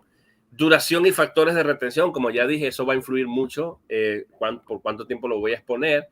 El propósito o intencionalidad. ¿Cuál es el propósito que tengo? El predicador debe establecer qué propósito tendrá el sermón. Todo sermón debe ser principalmente para la edificación de los oyentes. El contenido del sermón, cada palabra, cada frase, debe ser intencionalmente planeada y debe perseguir un objetivo. Es la intención motivar, llamar a la acción, exhortar, instruir, invitar, advertir, corregir, explicar, consolar, transmitir el evangelio, fomentar la santidad, aplicar algún principio a la vida diaria, equipar a los creyentes para el servicio, condenar el pecado, defender la fe, inspirar la misión, adoctrinar, responder preguntas y dudas, aclarar contextos, promover la unidad y la cooperación, etcétera. De la intencionalidad de todos los elementos anteriores, el predicador escogerá el tipo de sermón que utilizará. El tipo de sermón. Esto ayuda a ver qué tipo de sermón. Mira que no es fácil. Mira que no es tan fácil. Y después de todos esos elementos es que viene el título de sermón. Uno de los errores muy comunes de los predicadores es comenzar a hablar en los púlpitos o podiums sin enunciar el título de sus discursos, que era lo que yo decía. Ignoran que el título es un gancho que determinará significativamente el interés de la audiencia. Dice, oye, y debo poner un ejemplo, David. Cuando yo era evangelista, que predicaba mucho campañas afuera, estaba en el campo pentecostal. Una de las cosas que yo notaba, David, es que cuando estaba la guitarra, la música, el concierto, sabes que las campañas antiguas en tarimas a campo abierto, generalmente es acompañada de equipos de muy buenos músicos y todo, y los vecinos venían con sus sillas y se sentaban allí. Pero cuando me pasaban a mí a predicar, justamente cuando yo me montaba en la tarima, ya veían que no iba a haber música, la gente empezaba a agarrar sus sillas y se iba. ¿Sabes qué hacía yo como estrategia? Yo enunciaba el título. Yo decía, por ejemplo, te voy a poner un ejemplo de un caso que recuerdo, que yo dije un día: bájate de ese árbol, voy a predicar, baja. Yo me apresuraba a dar el título del sermón. ¿Y sabías que hacía mucha de la gente que ya se estaba yendo? Decía, oye, bájate del árbol, ¿de qué va a hablar este loco? Y por ese título se regresaban y se sentaban y decían, yo voy a ver de qué va a hablar este hombre. Yo iba a hablar de la historia de Jesús y Saqueo. Wonderful. Entonces, nada más por el título, mucha gente que se había decidido a ir, de repente regresaba para sentarse, y te lo digo porque mucha gente me decía, oye, mira, el título del sermón me atrapó, y dije, yo tengo que ver de qué va a hablar este hombre. A veces el mismo sermón, el mismo texto decía, 2 hombres de famas, uno altamente peligroso y uno que no era peligroso. Y la gente dice, oye, pero ¿de quién va a hablar este hombre? O sea, por decirte un ejemplo, y el mismo caso de Saqueo y Jesús, pero claro, lo enunciaba rápido para que la gente no se fuera. Entonces el predicador se ajustará al mismo, o sea, a ese título. El segundo error que cometen los predicadores es utilizar títulos trillados o generales. Eso no es recomendable, que estén trillados, porque ya predispone a la audiencia, esto es más de lo mismo, ¿entiendes? Debe ser intencional, novedoso, creativo, y que el contenido no sea un fraude a lo que promete con el título, que era lo que yo decía al principio. Y ahí está la estructura del sermón. Mira que todos estos elementos se tienen que considerar. Ahí está el método PEICA. Y entonces, después que yo considero estos 7 elementos, es cuando yo digo, después que tengo el título del sermón, después que he considerado a quién le voy a predicar, después que he considerado todos estos elementos, digo, ¿qué estructura voy a seguir? Para eso ya tendría que saber qué tipo de sermón es. Si es expositivo, ahí es donde entran los tipos, ¿ves? Si el sermón es positivo, si es aquello, si es de causa y efecto, si es de todo lo demás. Entonces, ahí es donde van a entrar los gráficos y todo eso. Pero se tienen que considerar todas estas contingencias antes de que nosotros podamos tomar una decisión de cómo presentar el sermón aún a esa gente que tú le vas a hablar. Maravilloso. Mis hermanos queridos, si alguien quiere hacer las preguntas al aire, ya en breve le vamos a dar paso. Eso sí, quiero aclarar, por favor, si van a hacer las preguntas, háganlo con respeto, referente al tema. No vayan a preguntar si la salvación se pierde. No vayan a preguntar por qué aquí en New Jersey durante un mes están volando drones con más de una estatura de más de 7 pies. No pregunten esas cosas, mis hermanos queridos. Así que sean ustedes bienvenidos. Ustedes pueden preguntar. Mi hermano, usted ya mencionó el tema de la duración, ¿no? Ajá. Hay exposiciones o predicaciones que pueden durar pues de 45 minutos.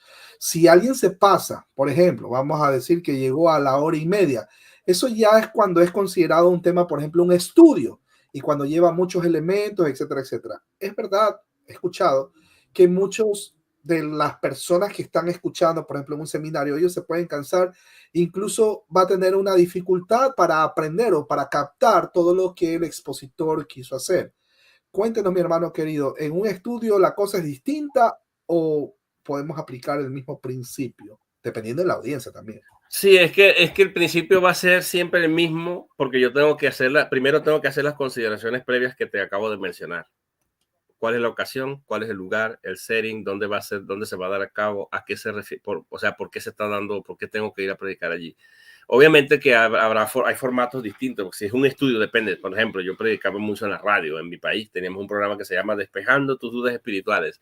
Era un programa de 1 hora, después lo extendimos a un programa de 2 horas. Ahí es muy distinto, pero de todos modos yo me tenía que preparar un sermón que guía a esa audiencia que me va a escuchar, porque no sé quién me va a escuchar y sé que hay gente que son cristianos y gente que no lo son. Entonces yo tenía que preparar un sermón mixto que edifique a la iglesia por si hay cristianos que me están oyendo, pero a la misma vez que toque el área de los inconversos y que pueda ser un sermón mixto. Por eso en ese caso uno tiene que pensar quién me escucha a mí. Ahí me va a escuchar todo tipo de gente. Gente profesional, gente no profesional, gente de todo tipo, ¿entiendes? Entonces, así como, y también el título juega un papel muy importante para que la audiencia me quiera escuchar en un estudio. Entonces, en un estudio a veces el formato depende, porque si voy a estar solo en el estudio, por ejemplo, en el caso de cuando hacemos una exposición en YouTube, a veces la cosa puede variar porque tengo una interacción con una audiencia que participa activamente, que dice algo y que de repente cuestiona lo que tú estás diciendo. Estamos en un tiempo, oye, mira, te estás equivocando, y uno a veces responde y hay otro tipo de formato que uno sigue, ¿ves? Pero sí creo que el título juega un papel muy importante. A propósito, el título de mi libro, había una propuesta, creo que era de 28, 30 títulos posibles, pero yo primero sometí, ¿te acuerdas que yo sometí esa pantalla, esa portada a una encuesta? Y justamente el amor de mi vida, que se llama Anabel, ella me dijo, entre este y este, ella hizo una combinación de 2 títulos y me dijo, estos 2 creo que le quedarían bien a esa portada. Y así surgió, pero fíjate que es un título que es bastante lógico para el propósito que yo quiero transmitir en el libro. Entonces, sí juega un papel el título del libro para para el título del libro, el título del sermón para que la gente diga, oh, lo quiero escuchar. Obviamente, en un estudio, eso tiene que ver con el lugar a donde voy a predicar y la ocasión. Excelente, mire. Ya que seguimos profundizando, por ahí a lanzar la primera pregunta, tranquilo mis hermanos, ya vamos por ahí, ya vamos por ahí. Pero creo que esta pregunta que le voy a hacer al hermano es muy importante, porque también hay errores a la hora de exponer la palabra. El tema de la modulación de la voz o el volumen que va a usar el expositor a la hora, pues, ya usted sabe, ¿no? De compartir el mensaje. Porque un mismo mensaje, corríjame si me equivoco, mi hermano Winston, yo en el pasado también pues pasé obviamente por las iglesias carismáticas, etcétera, etcétera. Y entonces y entonces Sabrán, Mesach y Abednego y el fuego, fuego, usted sabe. Pero el mismo mensaje lo puede escuchar, por ejemplo, con, no sé, dígame usted, un predicador de sana doctrina, por ejemplo, el hermano Will Graham. Entonces, queridos hermanos, y él está explicando, vengan a Almería, etcétera, etcétera. Y digo, wow, el mensaje está bonito. Y tranquilo, relajado. Es más, yo lo veo a mi hermano Will Graham, yo disfruto de su exposición de la palabra cada vez que se hace sus transmisiones. De hecho, él incluso hasta a veces aparece así, vea, con un tecito, relajado. y uno va a escuchar, me da chance incluso, o la oportunidad, para hacer mis apuntes y todo eso, y él hace incluso punto número 1, punto número 2, entonces ya la gente como que, al menos para el que está acostumbrado ya pues a llevar ese estilo o esa manera de estudiar, en este caso las Sagradas Escrituras. Pero yo he escuchado expositores de las Escrituras que por muy bueno que suene el título, esa es otra cosa, pero de repente tiene un tono de voz así muy fuerte y entonces si Sadrach, Mesach y Abednego y no se quemaron, maron. Imagínense, ¿qué opina mi hermano querido? Ahora, claro que también hay personas que tienen un tono de voz así bien alto y de paso usan micrófono. Y entonces, o sea, imagínense, no sé, y hay gente que va a querer en algunos casos, o sea, que ya que se acabe ese, ya está, ya, amén, ya oraron, nos fuimos. ¿Qué tiene que decirnos mi hermano querido? Sí, ahorita mismo aquí no tengo pero te voy a invitar a que tú abras, creo que la página, si no me equivoco, es la 115 de mi libro. No tengo ahorita el libro digital, lo tengo en otra computadora, creo. Pero creo que ahí, en esa página, yo hablo, eso tiene que ver con una sección de mi libro que se llama Los 15 peligros, los 15 abusos de los predicadores. Por si acaso, yo tengo la versión estándar, ¿no? Esta tiene 67. Sí, exacto, ese es. Puedes buscarlo en el índice que está al principio, te va a decir los abusos de los predicadores, por ahí debe tener el título y te va a decir la página. Dice, permítame un segundo. Última parte. Página 48. Abusos en el púlpito por parte de predicadores. Página 48. Léelo ahí, vamos a irlo leyendo, no importa.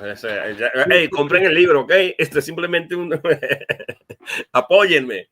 Pero vamos a ver cuáles son esos abusos, a ver si se entra dentro de esos abusos. Quiero mandar un saludo, antes de leer, quiero mandar un saludo a doña Frances Kaminsky. Ahí está, ella traduce cuando uno va a llevar el mensaje ahí a las calles, ahí por Patterson, ahí está ella que no me deja mentir. Vea, ahí está ella.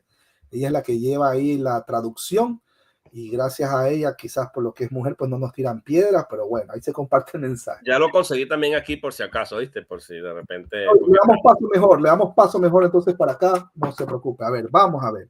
Ok, entonces, bueno, aquí están los abusos de los predicadores. Te lo voy a compartir aquí para que la gente los pueda ver.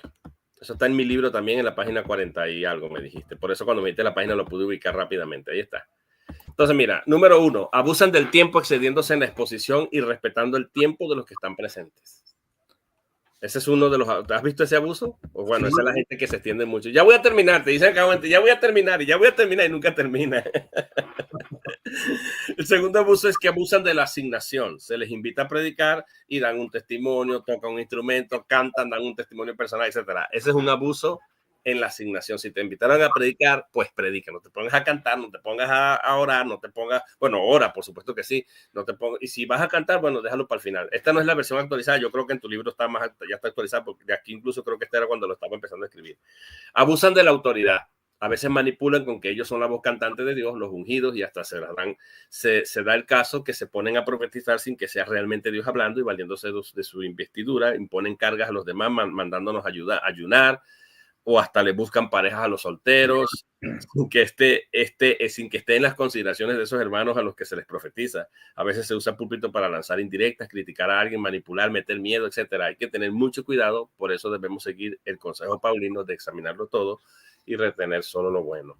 Abusan del lenguaje, utilizan un lenguaje denigrante, humillante o insultante hacia los demás, valiéndose del púlpito. Abuso de los oídos de los demás, que creo que esa es la que tú me estabas preguntando. Abuso de los oídos de los demás. Aparte del equipo de sonido que hay en las iglesias, los predicadores suelen gritar escandalosamente, aturdiendo a los oyentes, tanto así que los relojes Apple, cuando yo he estado en esa iglesia, nos notifican de ese ruidoso ambiente. Eso es abusar de los oídos de los demás. Bueno, y si ustedes quieren saber cuáles son los demás abusos, pues compren el libro. Sí, pero mire, con estos abusos se pierde pues el mensaje.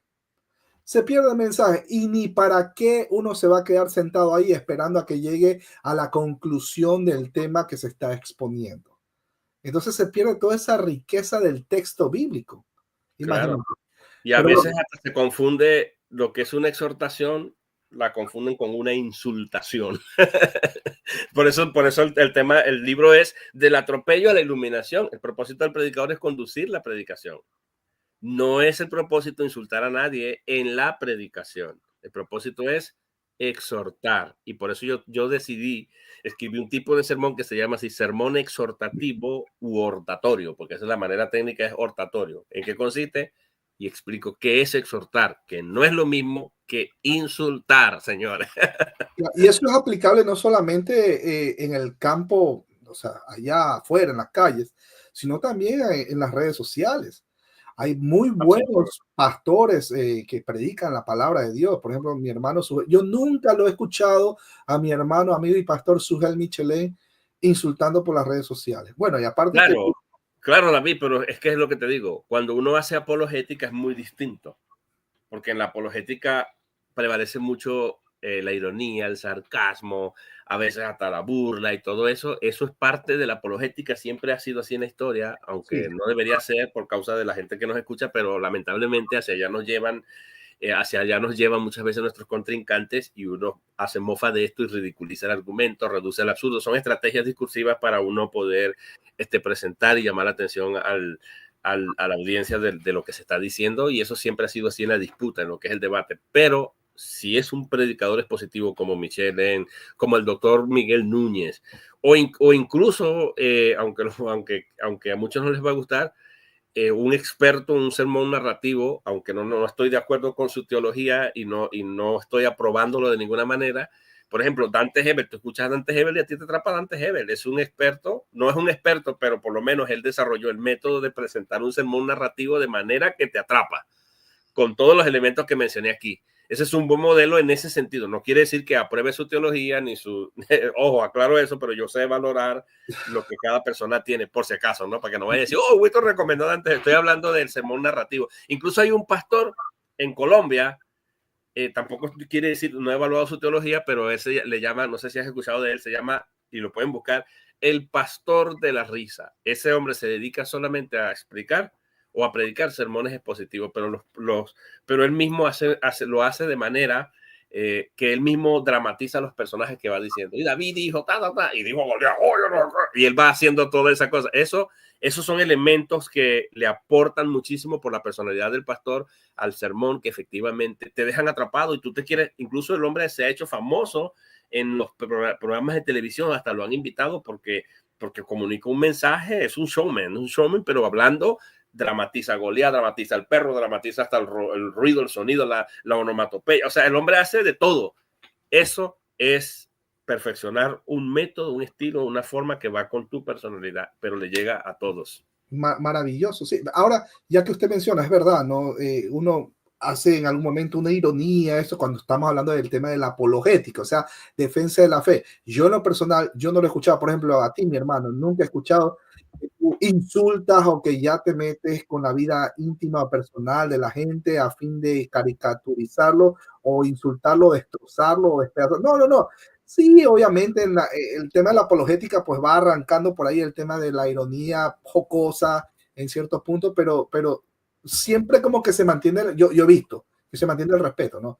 Como también he escuchado personas pues que ya, vea, hasta dudo si son cristianos o no, pero es otra. Ahora, con respecto a lo que menciona, con lo de Dante Gebel versus el predicador acá en Colombia que predica la sana doctrina, no sé si lo predica, etcétera, etcétera, pero si los hijos de Dios, hijos por adopción, los cristianos se preparan, estamos justamente para eso sirve este tipo de transmisiones, para que sea de edificación va el cuerpo de Cristo, para que sea de bendición. Así como nosotros nos preparamos, pues obviamente Satanás también tiene sus hijos, ¿no verdad? Y también se van preparando. Acaba de mencionar, por ejemplo, Dante Gebel. Dante Gebel, yo creo que habré escuchado un par. Yo digo, o sea, ¿cómo maneja bien las palabras él? ¿Cómo la gente se engancha? Obviamente porque no leen las escrituras, pero ya ese es otro tema que no voy a entrar en detalle. Pero cómo él usa todos los recursos posibles para mantener esa audiencia enganchada, obviamente por factor dinero, todo eso, pero él utiliza bien todas estas herramientas. Pues ahí viene una pregunta, mi hermano querido, respecto a lo que estoy mencionando. Y esta pregunta la hace la hermana Mónica. Un abrazo grande a la distancia, de Radio Entre Cristianos. Profesor Winston, una pregunta. ¿Cuál considera que es el mayor desafío que enfrentan los predicadores hoy en día y cómo superarlo? Oye, mira, si yo te digo el mayor desafío que tiene un predicador hoy día es que la información está a un clic de nuestra mano. De manera que cuando tú hables, tienes que hablar con mucha precisión. Tienes que hablar con base, porque mientras tú estás predicando, tienes a una audiencia que todo el mundo tiene un teléfono y lo que está diciendo el pastor, muchas veces ellos lo están verificando. Algunos ya saben griego, saben consultar una interlineal, saben esto y van a ir a verificar y están como escuchando y te están midiendo continuamente. Por lo menos así yo lo percibo. Cada vez que, o sea, y eso se puede ver porque lo que se ve en YouTube es un reflejo también de lo que pasa en la congregación. Cuando tú vas a YouTube y dices cualquier cosa, ya estás en la mirilla del ojo de los demás y van a venir a ellos a exponer, a decir, a hablar y todo lo demás. Yo creo que ese es uno de los más grandes desafíos que tienen los predicadores hoy, que es cómo plantearme un sermón que sea objetivamente certero y que cuando yo hable con contundencia y de manera que si me verifican, yo no sea un copia y pega, porque eso es otra de las cosas, que los pastores muchas veces están copiando sermones y se nota legua. Se nota cuando un predicador agarró un sermón o le dijo a ChatGPT o le dijo a Gemini o a cualquier otra de estas plataformas de inteligencia artificial, hey, ayúdame aquí. Entonces luego estas personas van a tomar el sermón y lo van a presentar en el púlpito. Pero una cosa es eso, pero otra cosa es si realmente entienden y pueden procesar el discurso que se está dando en ese bosquejo que investigaron y que buscaron y que lo están copiando.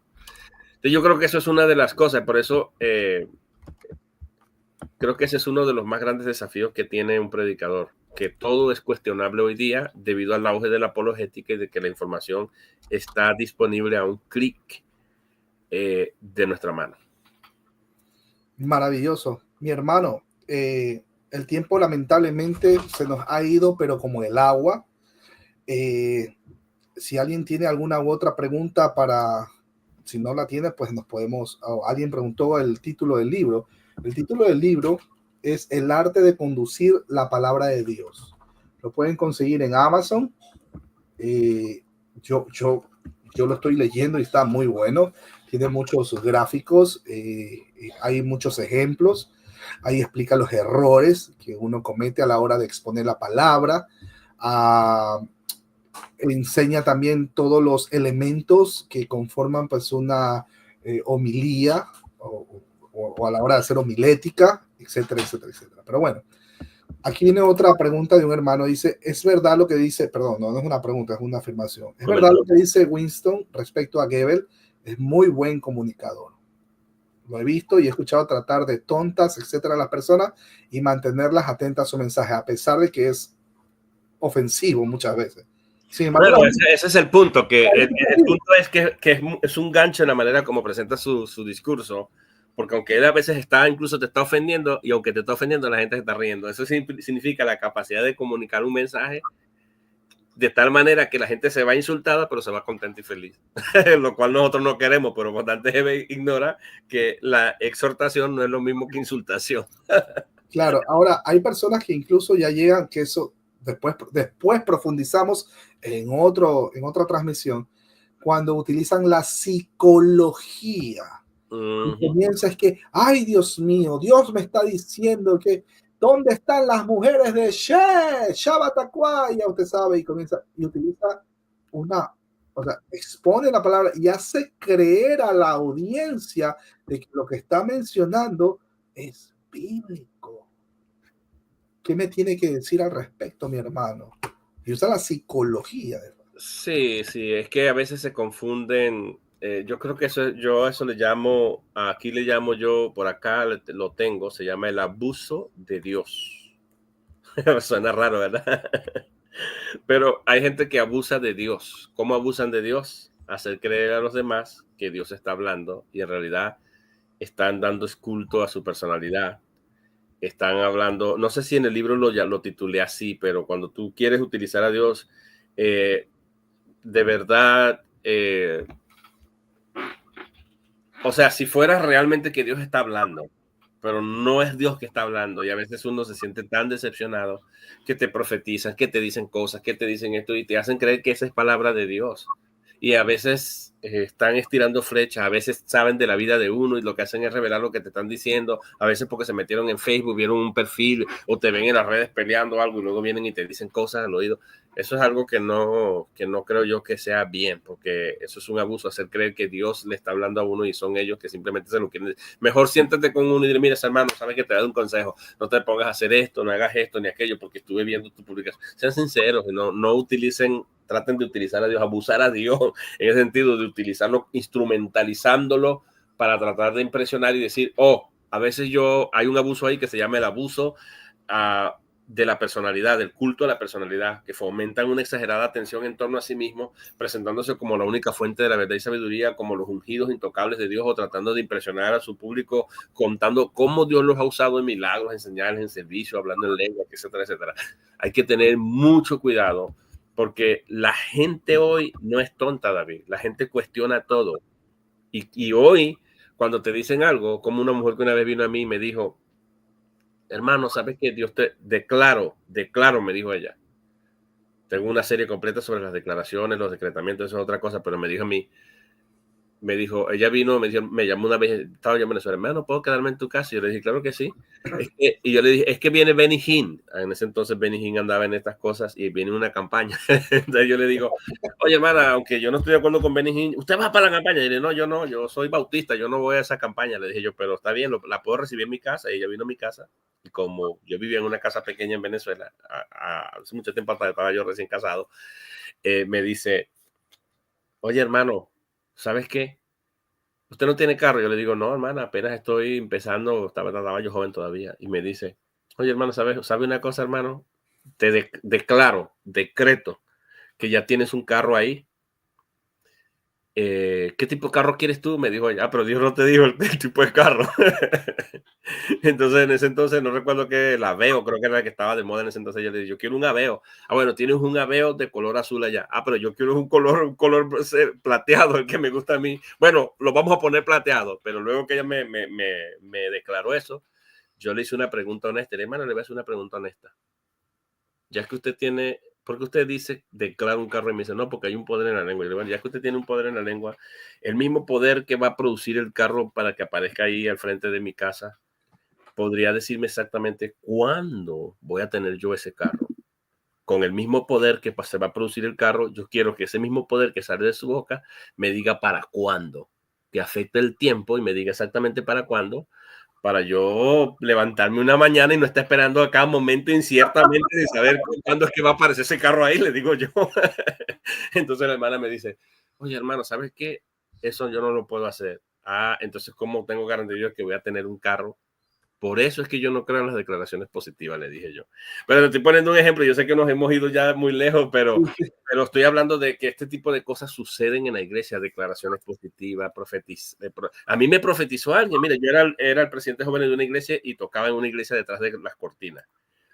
Y vino una predicadora que la consideraban una profeta. Yo estaba nuevo convertido, pero estaba ahí de presidente joven y de músico. Y le habló a una hermana de la iglesia en el oído, pero yo estaba ahí y le dijo, el presidente me miró y me dijo, el presidente de jóvenes, ese es tu esposo.